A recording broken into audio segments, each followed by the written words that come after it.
Elementos del impuesto sobre la renta y complementarios. ¿Cuáles son los elementos que integran la estructura del impuesto sobre la renta y complementarios? Tenemos el sujeto activo, el sujeto pasivo, el hecho generador, la base gravable y la tarifa.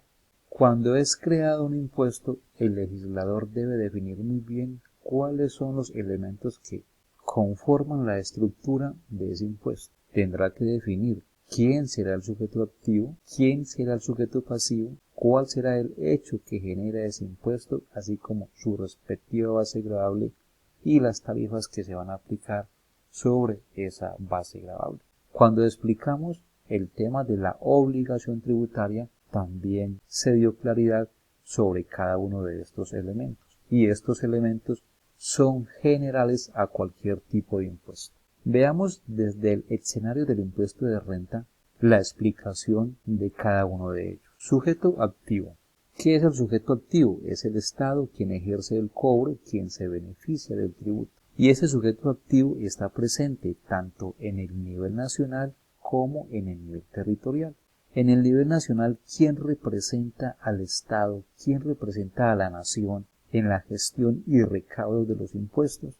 Es la DIAN, la responsable de ejercer esa función, solo en relación a los impuestos de carácter nacional, porque en el nivel territorial, donde encontramos a los departamentos y a los municipios, son las secretarías de Hacienda y Finanzas Públicas de estos departamentos y municipios las responsables de gestionar el cobro y recaudo de los impuestos en el nivel territorial.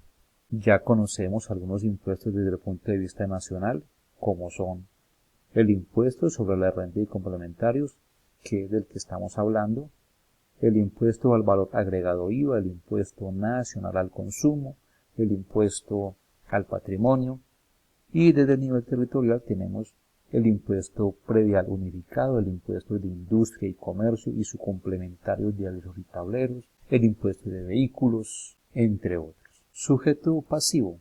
¿Qué es el sujeto pasivo?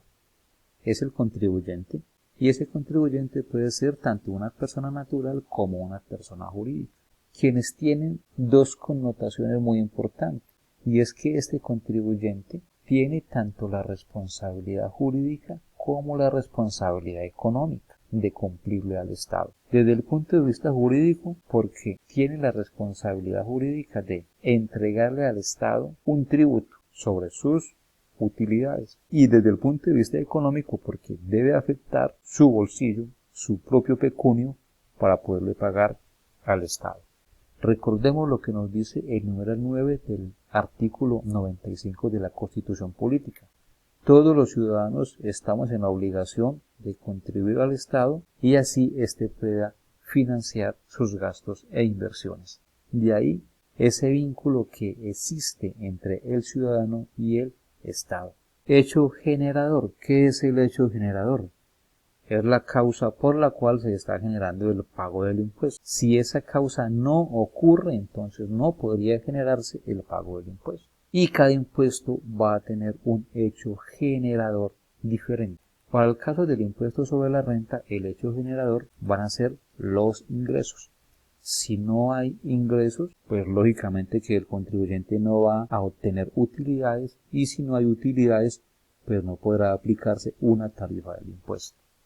Entonces son los ingresos los que generan el impuesto sobre la renta. Como les dije anteriormente, cada impuesto tendrá un hecho generador diferente.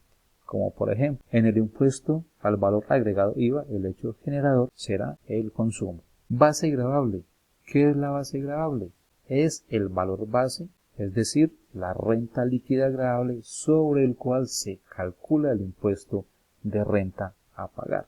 De acuerdo a este ejemplo, tenemos una depuración del impuesto de renta con unos ingresos de 1.000.000 menos unos costos de 500 y unas deducciones de 100. Finalmente, producto de la asociación de estos elementos, obtengo una renta líquida gravable. Esa es sobre la cual se aplicará la tarifa del impuesto. Cuando hablamos de depuración de renta es porque se ha tomado el estado de resultados y se le ha aplicado ese proceso de depuración en cuanto a la aceptación y rechazo de algunos costos y deducciones. Y por último tenemos la tarifa del impuesto de renta.